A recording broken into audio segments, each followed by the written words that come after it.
Good evening, everyone. My name is Robert Ozie. I'm the pastor of Cutler Bay Worship Center right here in beautiful Cutler Bay, Florida. And this is chapter 20, although a day late, chapter 20 of the book of Proverbs. I was so busy yesterday getting ready for Father's Day that I completely spaced on doing this video. It wasn't until like midnight that I realized I hadn't done a video and wasn't going to do it about then. So we are going to be jumping right in tonight, chapter 20 of the book of Proverbs, and then I'll probably do a second video right after this doing chapter 21. So if you're sticking with me, you're going to get twice the Proverbs today. All right, let's start in verse 1, Proverbs 20. I'm reading again from the New Living Translation. Wine produces mockers, alcohol leads to brawls, and those who are led astray by drink cannot be wise. The king's fury is like a lion's roar. To rouse his anger is to risk your life. Avoiding a fight is a mark of honor. Only fools insist on quarreling. Those are two right in the first three verses right there, two big things that we see a lot of in society right now that is contrary to what the Proverbs are saying here, right? Those who are led astray by drink cannot be wise, and yet it seems like everybody loves their drink these days. And then verse 3, avoiding a fight is a mark of honor. And yet so many people feel like to prove themselves by fighting or to prove themselves by showing that they're macho is the way to actually show that you've got what it takes. But the reality is that avoiding a fight is actually a mark of honor.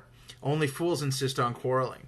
Verse 4, those too lazy to plow in the right season will have no food at the harvest. Talking about good work ethic here.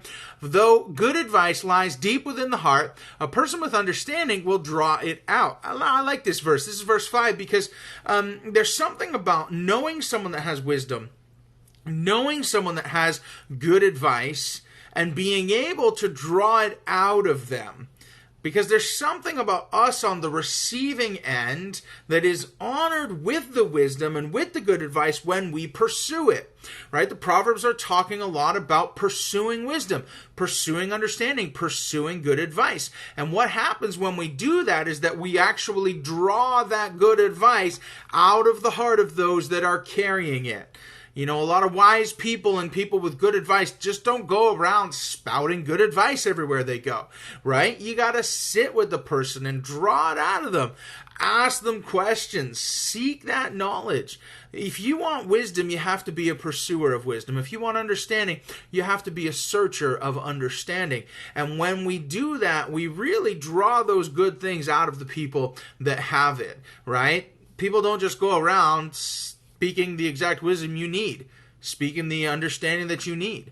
And so be a pursuer of people with good advice, with good wisdom. It's stored in their hearts and you can draw it out if you can. Verse number 6, many will say they are loyal friends, but who can find one who is truly reliable?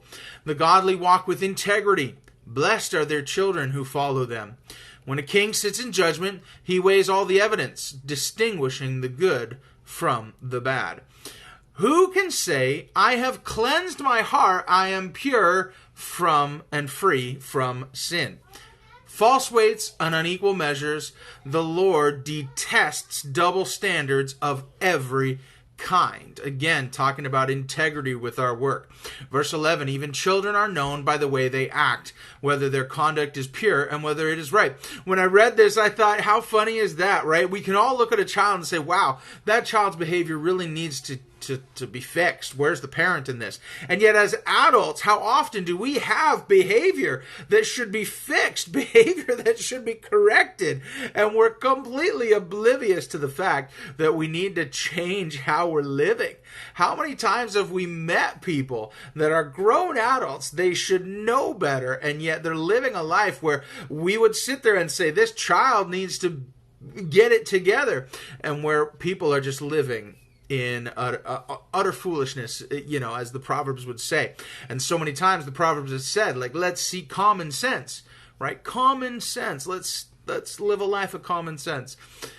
So verse 12, ears to hear and eyes to see, both are gifts from the Lord, which means you can actually ask God, God, give me eyes to see and ears to hear.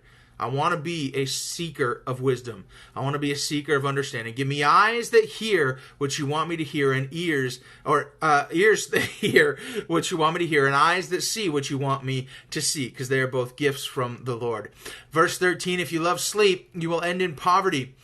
That's not good. I really do enjoy my sleep. Keep your eyes open, and there will be plenty to eat. Again, talking about work ethic and our ability to really work hard. Verse 14, the buyer haggles over the price, saying, oh, it's worthless, then brags about getting a bargain. Wise words are more valuable than much gold and many rubies. Get security from someone who guarantees a stranger's debt. Get a deposit if he does it for foreigners. Stolen bread tastes sweet, but it turns to gravel in the mouth. Verse 18, plans succeed through good counsel. Don't go to war without wise advice. A gossip goes around telling secrets, so don't hang around with chatterers. That's solid advice right there. If you insult your father or mother, your light will be snuffed out in total darkness. An inheritance obtained too early in life is really not a blessing in the end. Don't say, I will get even for this wrong. Wait for the Lord to handle the matter. Oof, how often do we need to do that? Just simply in life. You know, we want to say, listen, I'm going to get even. But don't say, I will get even for this wrong. Just wait for the Lord to handle the matter. And handle it the way that He would handle it. I think sometimes we get a little confused and we want to say, oh, I'll let the Lord handle it, thinking the Lord will get justice for me. But if we allow the Lord to handle things the way that He would handle things, it might not turn out the way we want, but it's going to turn out the way it should. And that's something really solid to remember. Verse 23, the Lord, and this is the second time He said this in this chapter alone, the Lord detests double standards. Okay, He said that in verse 10, now He's saying it again in verse 23. The Lord detests double standards. He is not pleased by dishonest scales. The Lord directs our steps, so why try to understand everything along the way? Don't trap yourself by making a rash promise to God and only later counting the cost. That's good. A wise king scatters the wicked like wheat, then runs his threshing wheel over them.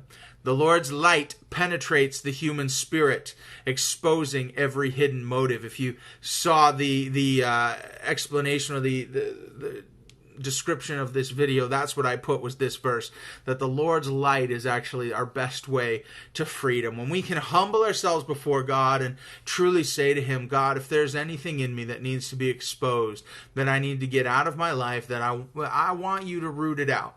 So let Your light expose in me what I don't want to be there. You know, sometimes we're completely blind to the things that are holding us back from the life that God wants us to have.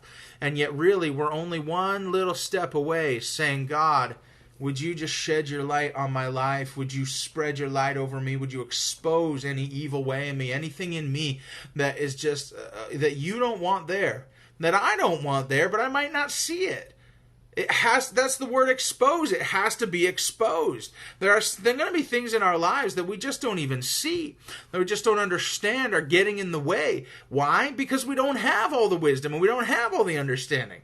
But if God can shine His light on something in our lives that is really going to expose that thing in our hearts that He then can bring healing to. He doesn't expose it and say, see, you're rotten. He exposes it because He can heal it, because He can fix it, because He can bring wisdom and understanding to the situation. So I would encourage you, be willing to even just take time today and say, God, let Your light penetrate my human spirit. Expose every hidden motive that I might have and root it out and get rid of it and heal my heart. Verse 28, unfailing love and faithfulness protect the king. His throne is made secure through love. The glory of the young is their strength. The gray hair of experience is the splendor of the old. And I keep getting more gray in my head, so that's something to look forward to.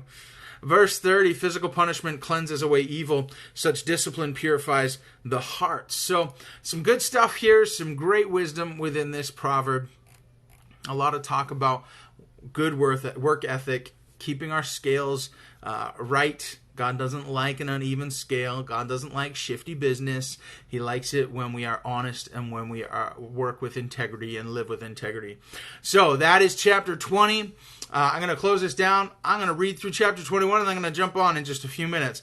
But chapter 20 of Proverbs today on the 21st, and then we're going to do 21 in just a minute. God bless you. I hope you're doing